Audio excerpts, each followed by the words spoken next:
우리 함께 찬송하겠습니다. 찬송가 251장입니다. 찬송가 251장 놀랍다 주님의 큰 은혜. 우리 함께 찬송하겠습니다.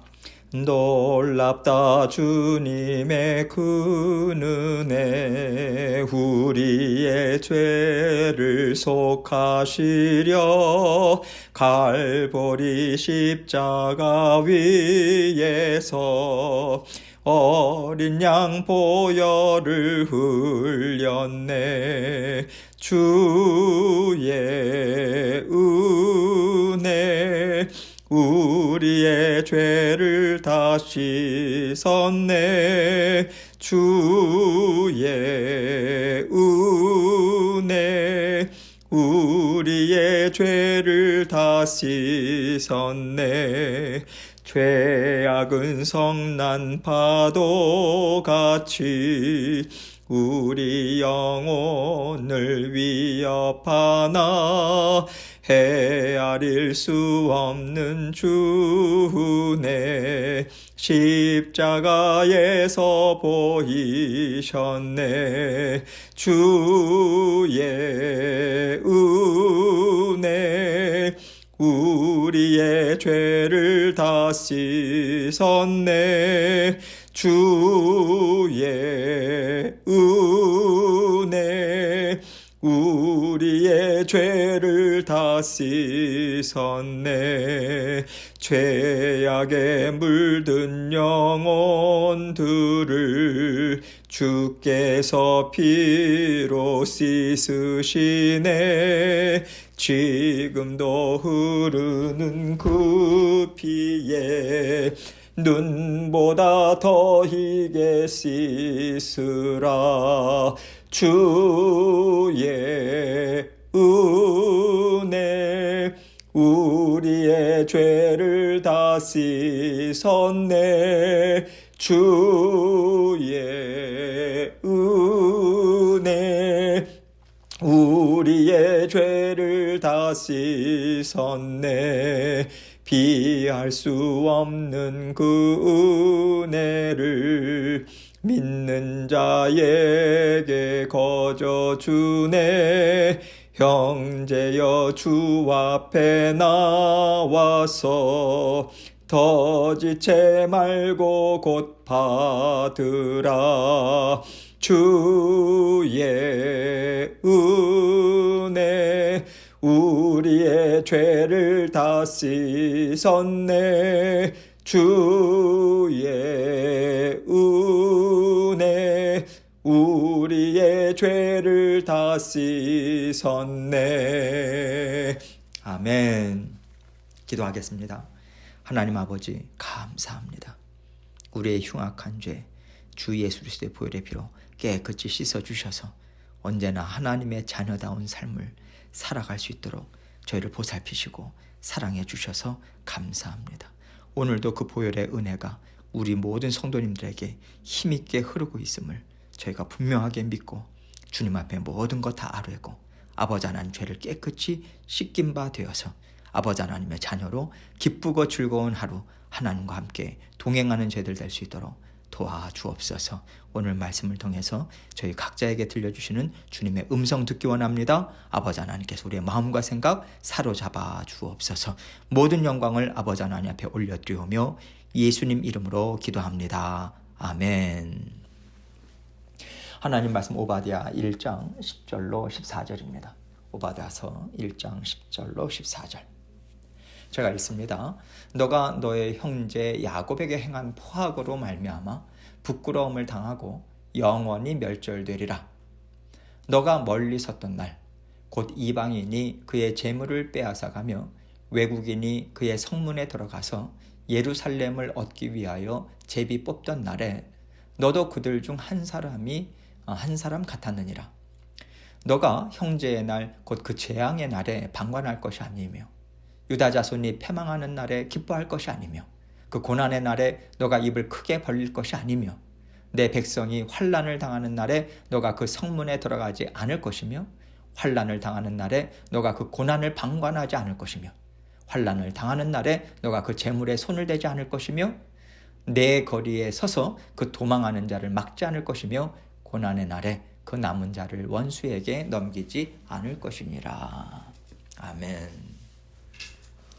하나님께서는 하나님의 자녀들을 돌보시기를요, 잠시도 쉬지 않으십니다. 하나님께서는 우리의 모든 삶을 다 지키시고 보호하고 계세요.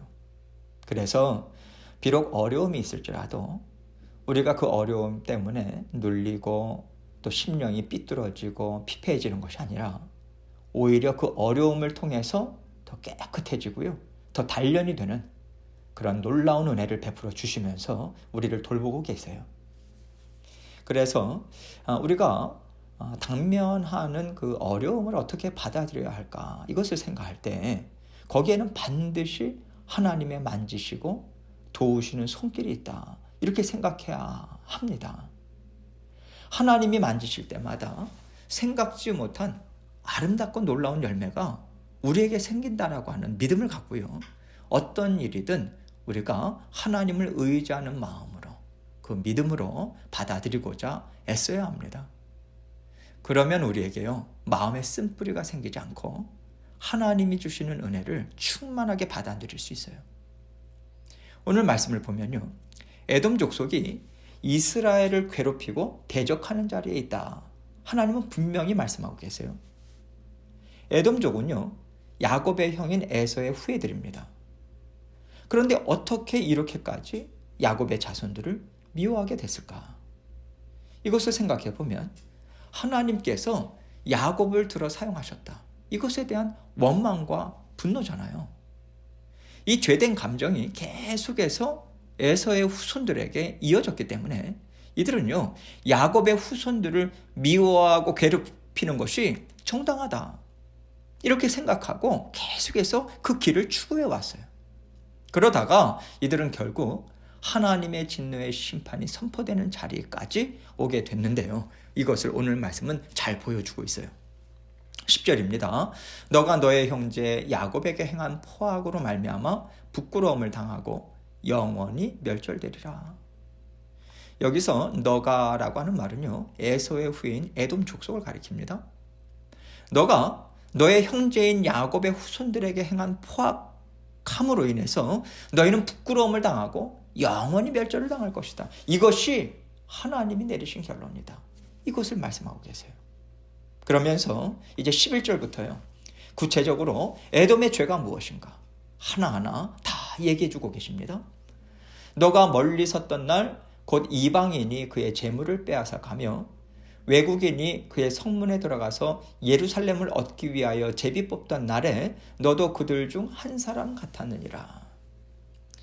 바벨론이 남유다를 쳐들어가서요, 완전히 포위하고 함락할 때 에돔 족속도 연합군으로 바벨론과 함께 참전해요.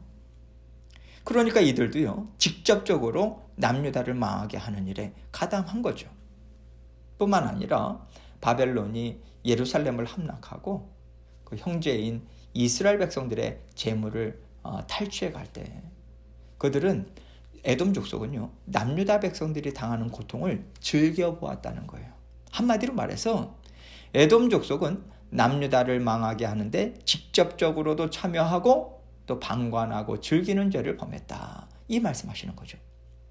12절입니다. 너가 형제의 날 곧 그 재앙의 날에 방관할 것이 아니며 유다 자손이 패망하는 날에 기뻐할 것이 아니며 그 고난의 날에 너가 입을 크게 벌릴 것이 아니며. 지금 하나님은요, 형제의 날이라고 강조하고 계세요. 에돔의 그 죄가 더 악하다라고 하는 것을 지금 말하고 계신 거죠. 다른 사람도 아니라 너의 형제가 망하는 것을 너는 기뻐했다, 이 말인 거잖아요. 하나님은 에서의 동생인 그 야곱의 후예들, 이스라엘 백성들이 재앙을 당하는 날에 에돔은 방관했다, 기뻐했다, 그리고 입을 크게 벌렸다. 점점 더 구체적으로 한층 더 더해가는 그런 강도를 더해서 지금 말씀하고 계세요.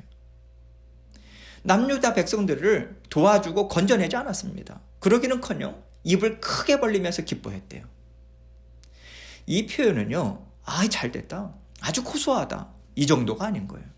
아주 좋아 죽겠다고 소리 지르고 손뼉을 치면서 이스라엘 백성들이 당하는 고난을 보고요, 즐겼다는 거예요. 이 얘기를 하고 있는 거죠. 13절입니다. 내 백성이 환난을 당하는 날에 너가 그 성문에 들어가지 않을 것이며 환난을 당하는 날에 너가 그 고난을 방관하지 않을 것이며 환난을 당하는 날에 너가 그 재물에 손을 대지 않을 것이며. 에돔은요, 바벨론 군대가 약탈을 하잖아요. 예루살렘 또 이 남유다를 약탈을 하면서 휩쓸고 가거든요. 그 지나간 예루살렘 성에 들어가서요, 남은 것마저 약탈하는 그 만행을 저질렀다고 지금 얘기하고 있는 거예요. 14절입니다. 내 거리에 서서 그 도망하는 자를 막지 않을 것이며 고난의 날에 그 남은 자를 원수에게 넘기지 않을 것이니라. 바벨론이 침공하니까 남유다 백성들이 포로가 되지 않기 위해서 이제 피난길에 오르지 않았겠습니까? 그때 에돔이 피난길을 막아서고 남유다 백성들이 바벨론에 사로잡히거나 칼에 맞아 죽게 했던 거라는 거예요. 한 걸음 더 나아가서 예루살렘 성중에 남겨졌거나 바벨론 군사를 피해 숨어있는 남유다 백성들을 찾아내서 넘겨주기까지 했다. 이것을 지금 이야기를 하고 있는 거예요. 지금 하나님께서는 무엇을 하지 않을 것이며 하지 말 것이며 계속해서 이렇게 이야기하고 있잖아요. 이 얘기는 뭐냐면 그들이 그렇게 했다. 그것을 강조하기 위해서 이렇게 표현을 하고 계신 거죠. 이렇게 에돔은요, 형제 나라인 이스라엘 백성을 철저히 미워하고요, 한 사람도 남기지 않고 완전하게 패망하기를 원하는 그 마음을 숨기지 않고 내보인 행위들, 이것을 하나님께서는 하나하나 제목들로 다 말씀하고 계세요. 이것을 통해서 하나님께서는 결국 에돔이 이 자리까지 가게 된 것은 하나님께서 야곱에게 하신 일에 대한 불만과 원망의 쓴뿌리가 그들 심령 가운데 자라나서 결국에는 그들의 마음을 완전히 삼켜버렸다. 이 말씀해 주고 계시는 거예요. 그래서 여러분, 우리도요, 어떤 사람에 대해서 못마땅해 하거나 하나님이 어떻게 나에게 이러실 수 있나, 하나님의 일하심에 대해서 원망하는 마음을 갖지 않도록 정말 조심해야 합니다. 하나님께서 하시는 일은 선하신 하나님으로부터 나온 것이기 때문에 결국 좋은 것이다. 여러분, 이것이 참 받아들이기 어려운 상황이라 할지라도 자꾸만 하나님의 선하심을 믿는 믿음으로 우리 마음과 생각을 쳐서 복종시키고자 애를 써야 돼요. 하나님이 하신 일은 다 좋은 것이다. 이것을 마음에 받아들이지 않으면요, 우리는 하나님이 잘못하셨다, 이렇게 원망하고 불평하는 마음을 계속해서 키워나가게 돼요. 여러분, 죄라고 하는 것은요, 가만히 한자리에 머물러 있지 않습니다. 자라나요. 부지런히 다닙니다. 우리 심령을 곳곳을 헤집고 다녀요. 그래서 베드로도 근신하라, 깨어라, 너희 대적 마귀가 우는 사자같이 두루 다니며 삼킬 자를 찾나니 너희는 믿음을 굳건하게 하여 그를 대적하라, 이렇게 권면하고 있거든요. 항상 기회를 엿보면서 넓히고 확장시켜 나가는 것이 바로 죄의 성격이라고 하는 것을 분명히 말해주고 있어요. 아무리 작은 것이라 할지라도요, 불평하고 원망하고 분노하고, 이게 죄된 씨앗 아닙니까? 이것을 빨리 하나님 앞에서 해결하지 않으면요, 우리의 생각과 마음에서 영역을 점점 더 넓혀가요. 마침내 우리의 모든 삶을 지배하게 됩니다. 생각도 마음도 삶의 구체적인 삶의 모습도 지배를 하게 돼요. 그렇게 되면요, 우리는 우리 마음속에 감추어두었던 쓴뿌리가 이끌어가는 대로 우리는 따라갈 수밖에 없어요. 한 걸음 더 나아가서 하나님에 대한 작은 불만으로 시작됐던 마음이요, 결국에는요, 주님이 십자가에서 피를 흘리시면서까지 구원해내신 영혼들을 멸망의 자리까지 이끌어가는데 앞장서는 자리까지 우린 가게 됩니다. 그래서 우리는 항상 나에게 어떤 쓴뿌리들이 있는가, 이거 정말 잘 살펴봐야 돼요. 아직까지 해결되지 않은 아픔이 있으십니까? 하나님에 대해서나 아니면 사람에 대해서 섭섭함이 있으십니까? 불만이 있으십니까? 이것이 여전히 우리의 마음과 생각을 붙잡고 있다면요, 십자가 보혈 앞에 우리가 가지고 나가야 돼요. 십자가 보혈로 씻어내고 끊어내는 일을 우리는 해야 합니다. 그래야만 우리가 죄에 붙잡히지 않을 수 있어요. 그때그때 주시는 하나님의 은혜를 받아 누릴 수 있습니다. 그러할 때 하나님의 마음이 내 마음이 되고요, 하나님의 뜻이 내 마음의 소원이 되어서 하나님과 온전히 하나 되는 인생을 우리는 살아갈 수 있게 되거든요. 하나님과 하나 됐을 때 하나님의 능력이 우리의 능력이 되잖아요. 그래야 다스릴 수 있는 거 아니겠습니까? 죄성들도. 하나님 우리를 사랑해 주세요. 빨리 건져내 주시길 원하시는 거죠. 그래서 하나님께서는요, 너에게 지금 이러이러한 죄가 있다. 지금 이러이러한 죄가 너의 문 앞에 웅크리고 있어. 말씀을 통해서, 상황을 통해서 하나님 가르쳐 주세요. 이것은요, 빨리 안전한 자리로 너는 옮겨와야 돼. 내가 십자가의 보혈로 너의 마음을 깨끗게 해줄 테니까 그 십자가 보혈을 의지하는 마음으로 나에게 나아오라. 이 말씀하시는 거예요. 우리는요, 하나님께서 그냥 십자가 보혈 뿌려주시고 그냥 깨끗게 해주시면 되지 않나? 이런 생각을 해요. 그러면 간단하잖아요.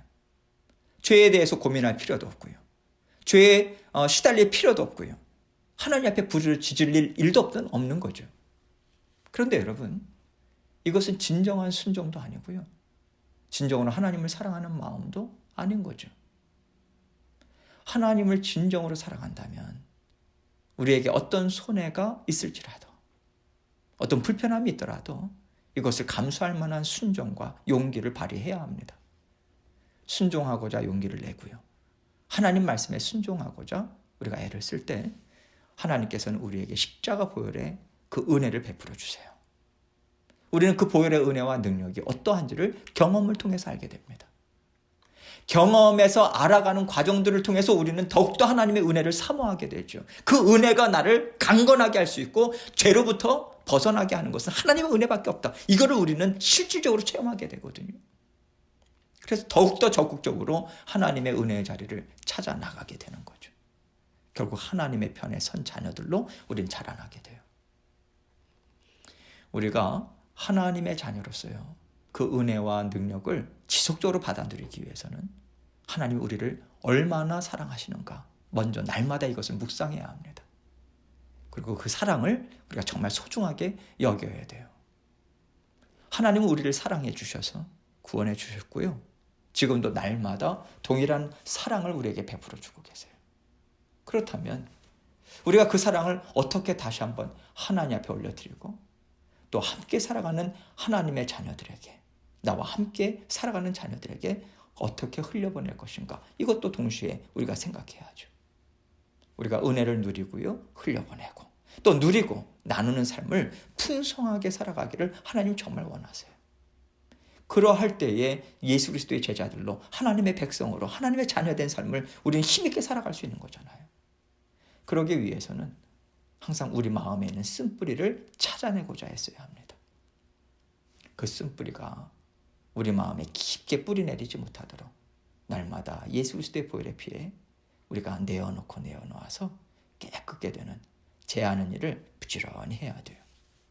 이렇게 우리는 하나님이 주시는 은혜를 받아 누리기도 하고요, 적극적으로 하나님의 은혜를 끌어당기는 일도 우리가 해야 할 때 우리에게 세상을 이기는 담대한 믿음이 날마다 우리 안에서 자라나게 됩니다. 하나님이 언제나 저와 여러분과 함께 하세요. 이것을 믿는 믿음으로 하나님이 하시는 일 항상 옳습니다. 하나님만이 선하십니다. 이것을 받아들이도록 우리가 애를 쓰고요, 오늘도 주님의 말씀과 함께 승리하시는 저와 여러분이 되시기를 주님의 이름으로 축원합니다. 함께 기도합니다. 하나님이 기뻐하시지 않는 원망, 불평, 미움, 시기, 질투, 다툼, 이러한 쓴뿌리들이 우리 마음 가운데 있는 영역들이 없는가, 다시 한번 우리가 깊이 돌아보고 하나님 앞에 내어놓는 시간을 먼저 갖고요, 그리고 하나님께 계속해서 기도하며 나아가도록 하겠습니다. 기도하시겠습니다.